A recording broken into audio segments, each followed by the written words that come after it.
जी sir. मैं शुक्र अल्लाह का ठीक हूँ, आप सुनाओ।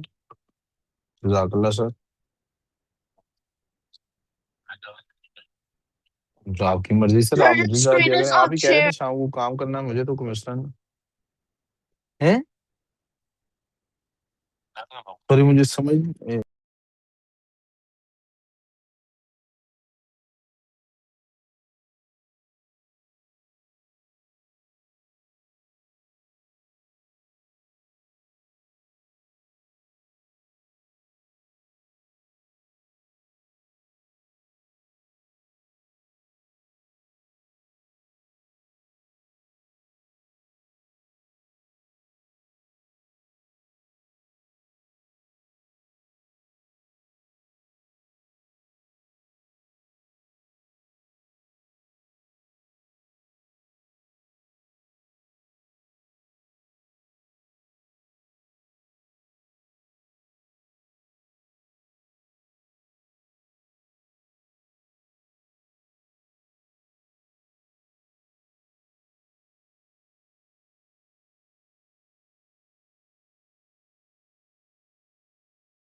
ले लो।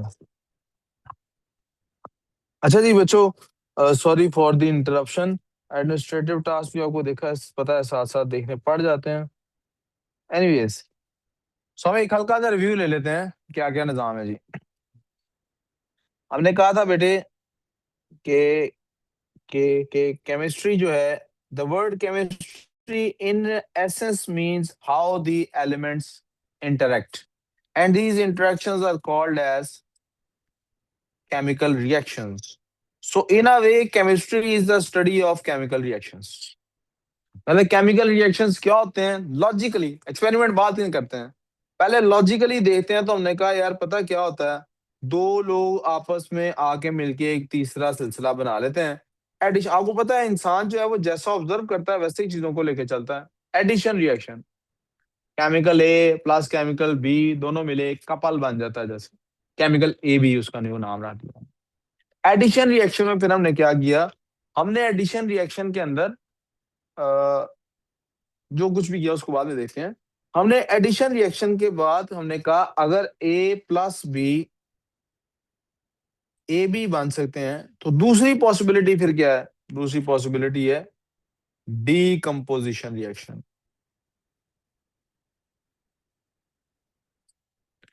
डीकंपोजिशन रिएक्शन क्या है, दैट इज ए बी को हम तोड़ते हैं और वो ए प्लस बी में वापस कन्वर्ट हो जाता है। This is called decomposition. यहाँ तो कोई प्रॉब्लम।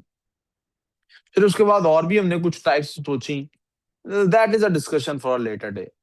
फिलहाल हमने क्या किया, एडिशन रिएक्शन के अंदर हमने देख लिया मेटल का नॉन मेटल के साथ क्या रिएक्शन होता है और मुख्तलिफ, यानी हमने पहले ग्रुप 1 को ट्राई कराया ग्रुप 7 से, फिर ग्रुप 2 को ट्राई कराया ग्रुप 7 से, फिर ग्रुप 3 को ट्राई कराया ग्रुप 7 से, फिर हमने ट्रांजिशन एलिमेंट्स को ट्राई कराया ग्रुप 7 से, फिर हमने इसी तरह इनको इन्हीं सबको 6 7 हो गया है, इन्हीं सबको हमने कॉपी किया। हमने कहा यार आप सबको हम ट्राई कराते हैं अब ग्रुप 6 के साथ। तो ग्रुप 6 पे जब गए तो एक्चुअली हम ऑक्सीजन के साथ ट्राई करते रहे और हमने कहा दिस इज कॉल्ड ऑक्सीडेशन। क्या कहा, और फिर हमने कहा यार ये जो ऑक्सीजन के साथ एडिशन है ना, ये तो सिर्फ इनकी तो नहीं होती, ये जो ऑक्सीजन के साथ एडिशन है ये तो भाई ग्रुप 7 वालों की भी हो सकती है। इनकी हो सकती है, यानी नॉन मेटल्स दूसरे नॉन मेटल्स भी कर सकते हैं। हमने कार्बन के साथ ट्राई कर ली, हमने सल्फर के साथ ट्राई कर ली, हमने नाइट्रोजन के साथ ट्राई कर ली, और किसी के साथ ट्राई की थी, हमने हाइड्रोजन के साथ ट्राई कर लिया इनको। और हमने ग्रुप 7 के साथ भी हमने ऐसा किया था कि ग्रुप 7 प्लस H2 के साथ भी इनके हमने रिएक्शन कराया था। ये सब एडिशन रिएक्शन की हमने डिफरेंट फॉर्म्स पढ़ ली। We called this one oxidation. जनाब प्लीज तवज्जो। और जो इससे प्रोडक्ट्स बनते थे, मिनहल और मानूर प्लीज यार, इनको हम ऑक्साइड्स कहते थे। और ऑक्साइड्स की आगे से कैटेगरीज बनेगी, 3 कैटेगरीज बनेगी। अगर मैं भूल नहीं रहा, मैंने आपको तीनों के नाम, चार कैटेगरीज एक्चुअली बोलेंगे, अगर मैं भूल नहीं रहा, मैंने शायद आपको नाम भी इनका ले दिया था कि ये कौन सी कैटेगरीज है, और कहा था कि ये पूरा चैप्टर हम खोल के देखेंगे थोड़ी देर बाद। पहले जरा जो बात चल रही है उसको पहले कंप्लीट कर लें। मैं दोबारा उनका नाम ले देता हूँ। ये आपके नोट्स में नोट करने की बात नहीं है। एसिडिक होती हैं, बेसिक होती हैं, एम्फोटेरिक होती हैं, और न्यूट्रल होती हैं। क्या होता है, क्या हिसाब है, किस बेसिस पे कैटेगराइजेशन है, इसको हम बाद में देखना पसंद करेंगे। बाहर कैफ, we are done with addition reactions, हम एडिशन रिएक्शंस के साथ वी आर डन। जितने रिएक्शंस हमने अब तक पढ़े हैं दे आर एडिशन रिएक्शंस, और ये आपको अच्छे से बार बार प्रैक्टिस करके आते होने चाहिए। आपको ये सेंस होनी चाहिए इनकी आपस में वैलेंसी क्या होती है, इनका प्रोडक्ट क्या बनेगा, फिर उसको आप बैलेंस करना आता होना चाहिए। कौन सा सॉलिड स्टेट में होता है, कौन सा गैसियस स्टेट में होता है, प्रोडक्ट किस स्टेट में होता है, ये आपको सारी समझ होनी चाहिए। प्लीज पिछले लेक्चर्स को लाजमन रिवाइज करें, ताकि ये प्रॉब्लम, अगर ये प्रॉब्लम अभी रिजॉल्व कर लेंगे, अगले चैप्टर्स में आपको इसमें कोई प्रॉब्लम फील नहीं होगी। इसका मतलब है आज मुझे आपसे डिस्कस करना है डीकम्पोजिशन रिएक्शंस। तो डीकम्पोजिशन रिएक्शंस के लिए, डीकम्पोजिशन रिएक्शंस के लिए मेरे पास एक छोटे से एक समरी सा एक पेज ऑलरेडी प्रिंटेड फॉर्म में मेरे पास मौजूद है। मैंने लास्ट क्लास में प्रिंट निकाला था आपके लिए, लेकिन आपको दिए बगैर इसलिए भेज दिया था क्योंकि मैंने आपसे ये समरी डिस्कशन नहीं की थी। मैं ये पेज आपको दे रहा हूँ, और हम ये वाला काम इसी पर करेंगे। ऑनलाइन वाले बच्चों के लिए मैं ये पेज डिस्ट्रीब्यूट करने के बाद अभी स्क्रीन पे इसको खोलता हूँ। जनाब, सिंगल पेज है, ठीक है, ये लें, ये लें जी। Sir, what do you write? क्या कह रही बेटा? Did you write something else but the composition reactions? No बेटे, अच्छा, I did not. I am ये एक एक पेज है, सब आगे दे दे जाओ। I am simply handing out them to them a page that I've just developed, and I'm gonna open it up in this on the screen as soon as I'm done with handing it out to the students that are in the physical class.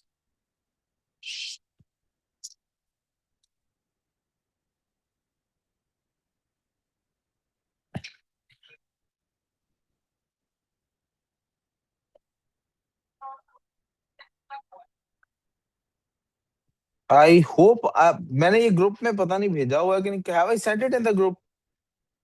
Group में नहीं भेजा हुआ?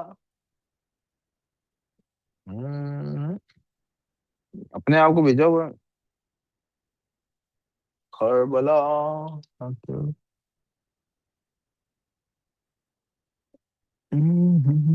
Do I have a phone?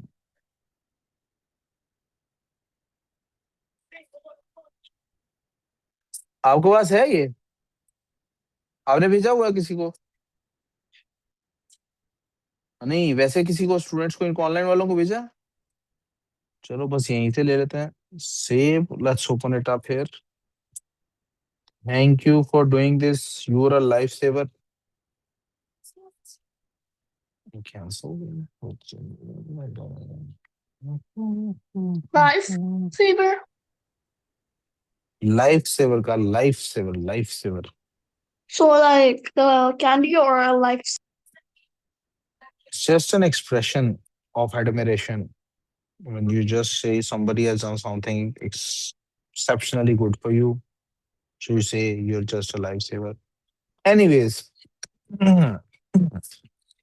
so let's look at the page. Decomposition reactions. Simply put, it is the breakdown of compound into it is the breakdown of a compound into its simple constituent elements और simpler compounds. दोनों बातें हो सकती हैं, या तो ये अपने एलिमेंट्स में चला जाता है, जैसे मिसाल के तौर पे H2O है, किस किस से बना है, हाइड्रोजन से बना है, और या तो ये हो जाएगा, या फिर कोई सिंपलर कंपाउंड में भी कन्वर्ट हो सकते हैं। सिंपलर कंपाउंड में किस तरह कन्वर्ट हो सकते हैं? मिसाल के तौर, जस्ट टेकिंग एन एग्जांपल, हमारे पास ये लिथियम हाइड्रोक्साइड है, ये लिथियम ऑक्साइड और पानी दो कंपाउंड्स में कन्वर्ट हो गया, but still it's decomposition. Are we clear so far? Sir, समझ आई यहां तक? एडिशन में दो चीजें मिलके एक तीसरी चीज बनाती थी, डिकम्पोजिशन में एक चीज टूटती है और दो चीजों में कन्वर्ट हो जाती है, दो या तीन चीजों में कन्वर्ट हो जाती है। वी क्लियर सो फार?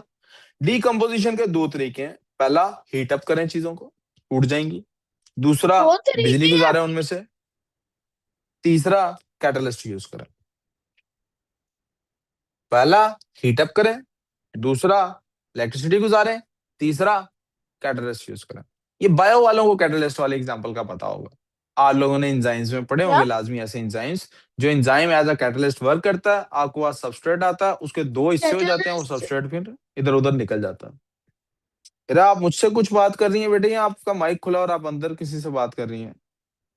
हाँ, कैटलिस्ट कह रही थी मैं, मुझे पता है कैटलिस्ट जी क्या जी, है। मुझे पता, मेरी बात रिपीट ना करेंगे, क्योंकि आपकी आवाज कटती है ना, वो समझ नहीं आता आप सवाल पूछें कि नहीं। When there is a question तो आप उसको बोला करना। फिर से बोल रहा हूँ, डिकम्पोजिशन के तीन तरीके हैं। नंबर वन, आप हीट अप करते हैं किसी चीज को, टूट जाती है। नंबर टू, आप इलेक्ट्रिसिटी गुजारते हैं। और नंबर थ्री, पुत्र अली पूरा ध्यान इधर नहीं है, उधर है ज्यादा ध्यान, इसलिए नंबर नहीं आते, इधर ध्यान देना है। पहला तरीका आप हीट अप करते हैं, दूसरा तरीका आप इलेक्ट्रिसिटी गुजारते हैं, तीसरा तरीका आप कैटलिस्ट यूज करते हैं। और हम केमिस्ट्री में ये तीनों चीजें पढ़ते हैं, स्पेशली पहले दो पे हम फोकस करते हैं। वो जो तीसरा वाला पार्ट है डिकम्पोजिशन का, वो आप लोग ज्यादा बायो में देखते हैं।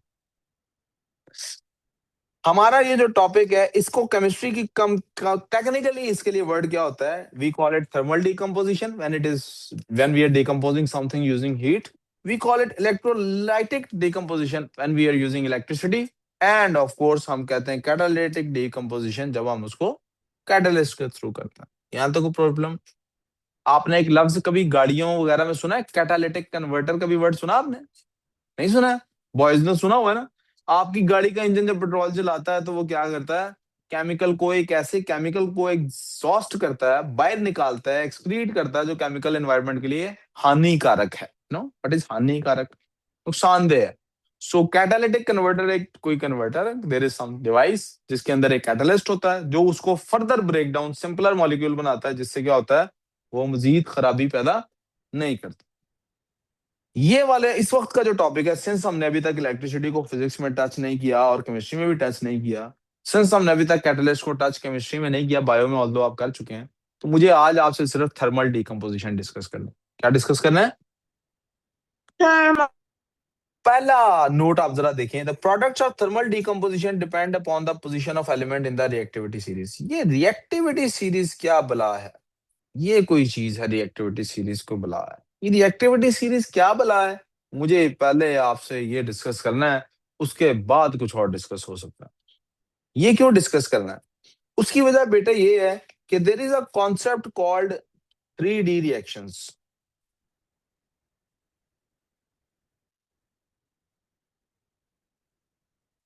केमिस्ट्री में we call them 3D reactions.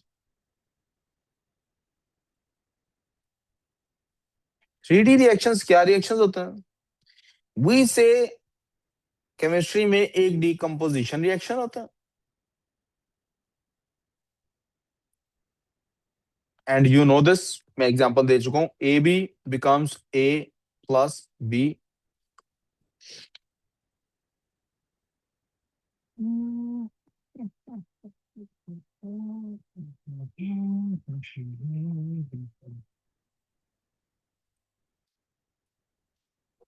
We से एक डिकम्पोजिशन रिएक्शंस होते हैं और वो A B is equal to A plus B बन जाता है।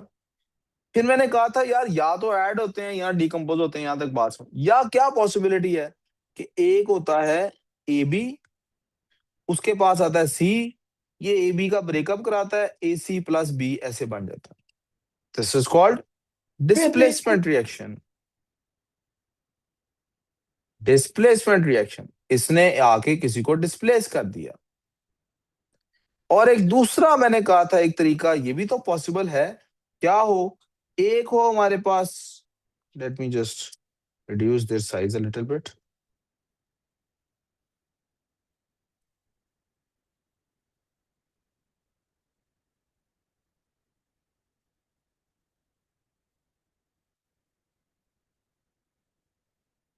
एक हो हमारे पास A B plus C D और आपस में इस तरह की सिचुएशन बने कि ए सी के साथ मिल जाए और बी डी के साथ मिल जाए, this is called as double displacement reaction. दो दो ब्रेकअप्स और डिस्प्लेसमेंट्स हुई हैं।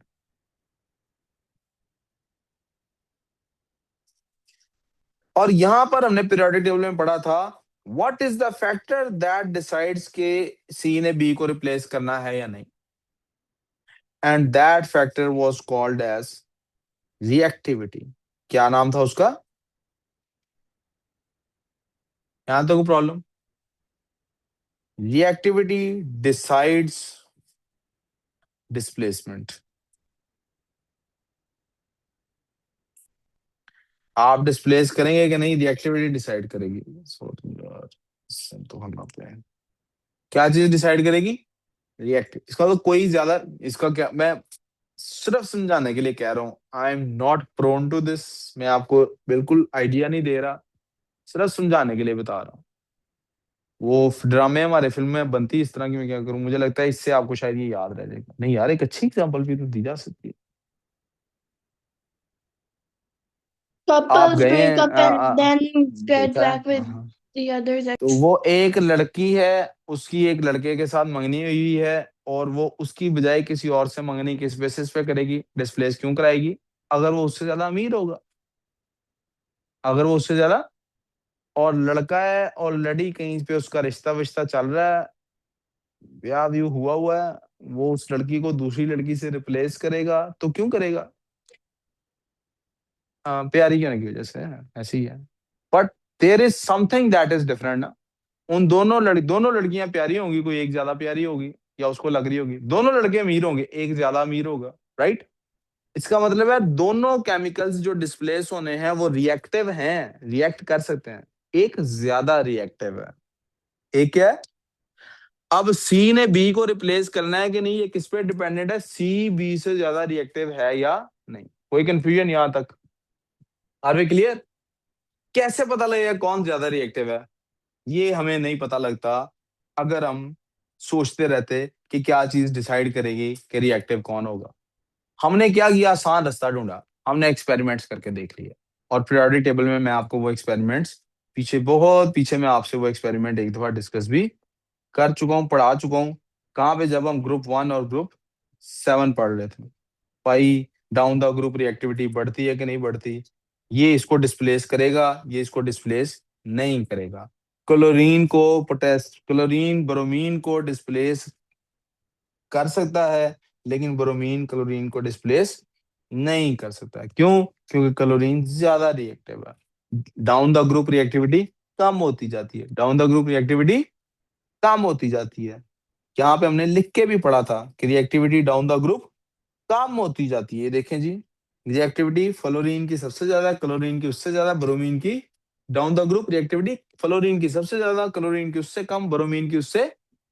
लेकिन जब हम बात करते हैं मेटल्स की, ग्रुप 1 की बात कर रहे थे जब हम, तो हमने कहा था भाई इसमें डाउन द ग्रुप रिएक्टिविटी बढ़ती जाती है। लिथियम से ज्यादा रिएक्टिव सोडियम होगा, सोडियम से ज्यादा रिएक्टिव। लेकिन हमारे पीरियोडिक टेबल में ये डिसाइड नहीं हुआ था। प्लीज यार थोड़ी देर के लिए आप आपस की बकवास बंद करके सिर्फ इस पे तवज्जो दे लें। लेकिन हमारे पीरियोडिक टेबल में ये डिसाइड नहीं हुआ था कि भाई अलोंग द पीरियड क्या होगा, कौन ज्यादा रिएक्टिव है, लिथियम या बेरिलियम, सोडियम या मैग्नीशियम, पोटेशियम या calcium. Let me tell you कि ये वाला ग्रुप, इस ग्रुप से G1 जो है वो ज्यादा रिएक्टिव है G2 से। लेकिन ये बातें क्या चीज डिसाइड करती हैं? ये फैसले ए लेवल में करने के हैं। ओ लेवल में क्या करने का है?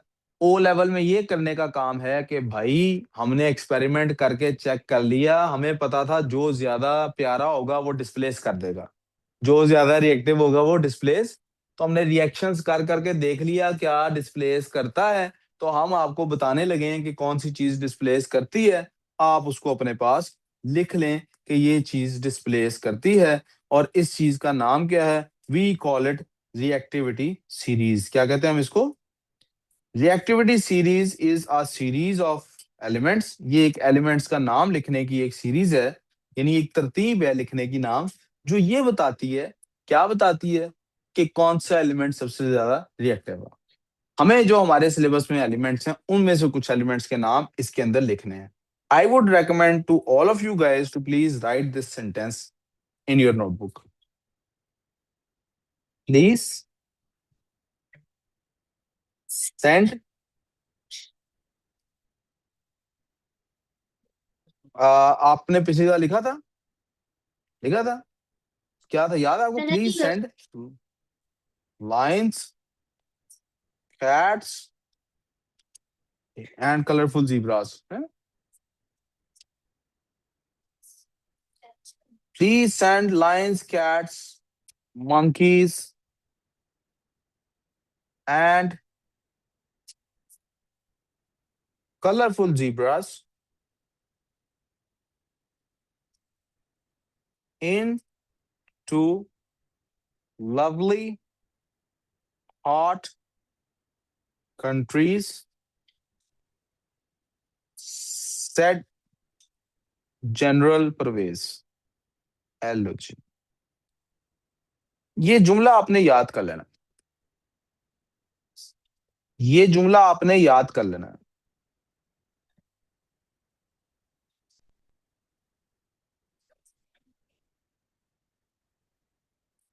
टेसियम और भी ऐसे बहुत सारे mnemonics, these are called mnemonics, इन्हें क्या कहते हैं? और भी निमोनिक्स बहुत सारे बने हुए हैं और बहुत सारी बुक्स में डिफरेंट तरह के लिखे हैं। आपने कोई और याद किया हो, नो प्रॉब्लम, मुझे ये अच्छा लगा, मैंने ये याद अडॉप्ट कर लिया और थोड़ी चीज में चेंजेस अपने सिलेबस के हिसाब से कर लें। लिथियम, कैल्शियम, मैग्नीशियम, एल्यूमिनियम, नहीं बेटे, carbon, zinc, iron, tin, lead, hydrogen,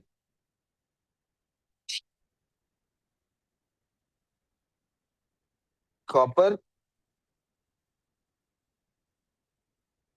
silver, gold, platinum. Symbols इनके आई होप आपको मालूम ही है। किसी ने वो किंग नेपट्टून वाला भी बनाया हुआ है, पता नहीं वो क्या है, मुझे याद भी नहीं सही तरह से।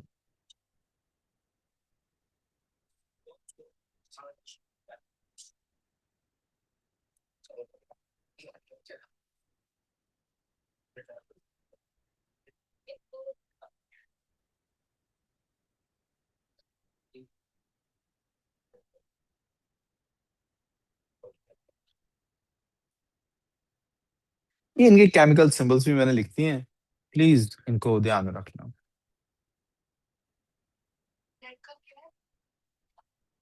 लेड का सिंबल पीबी होता है।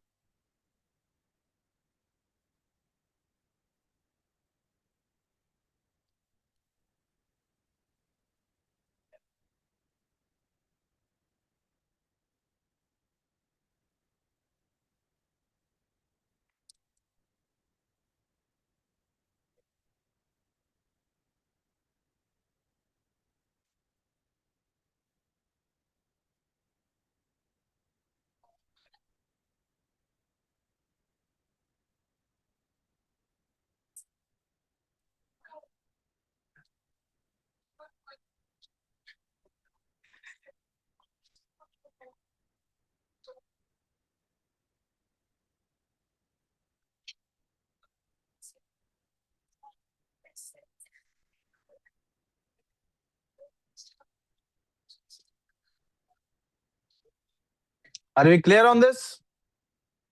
मैं चाहूंगा कि इसको आप याद रखने के लिए यहां भी बेशक लिख लें। बेटा इधर तवज्जो पे दो काम पे।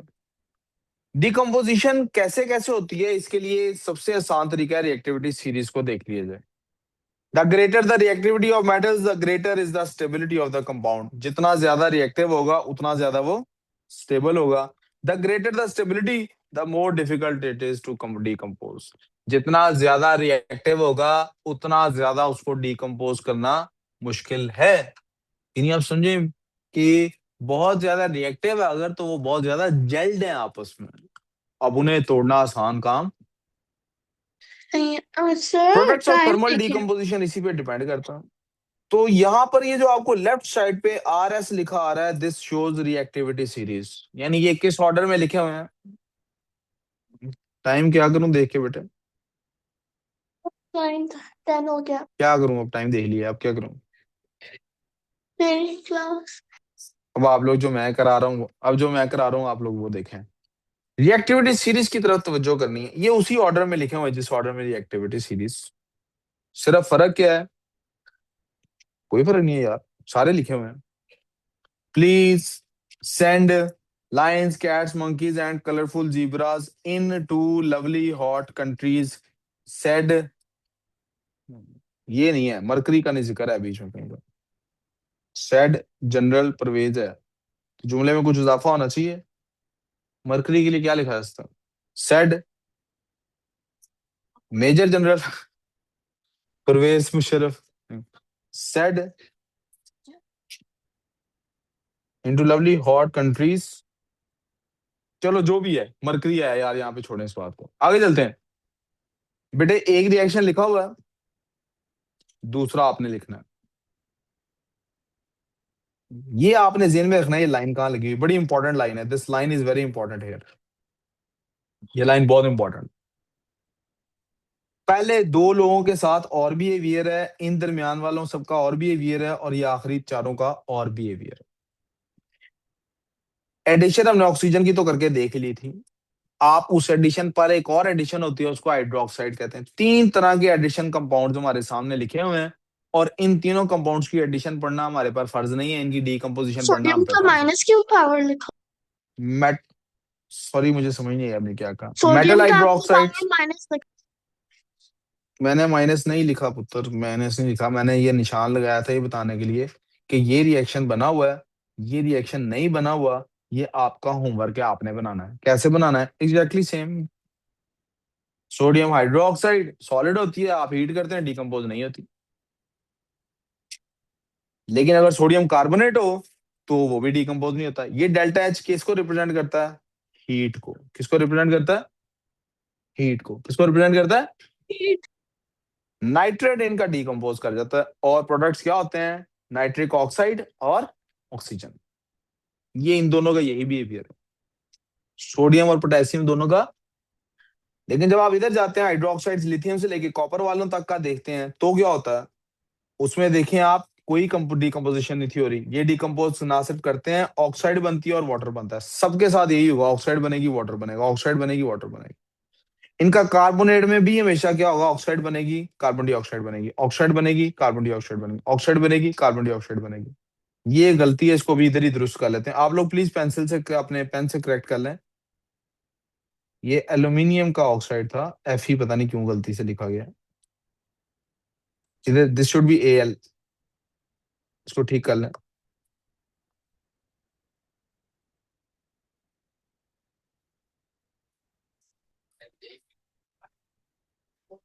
बैलेंसिंग आपको करनी है अकॉर्डिंगली। इनके जब नाइट्रेट्स आप देखें, उनके दोनों के देखें, सिर्फ देखें, पोटेशियम नाइट्रेट, पोटेशियम नाइट्राइट बना था और ऑक्सीजन बना था। इसमें क्या बन रहा है, ऑक्साइड भी बन रहा है, नाइट्राइट भी बन रहा है, और नाइट्रोजन डाइऑक्साइड बन रही है, एक्चुअली नाइट्राइट नहीं बन रहा, और ऑक्सीजन भी निकल रही है। इन सबके साथ यही होना। और आखिर में ये जो लीस्ट रिएक्टिव मेटल्स हैं, इनके हाइड्रोक्साइड, ये इतने लीस्ट रिएक्टिव है, इनके हाइड्रोक्साइड तो एग्जिस्ट ही नहीं करते।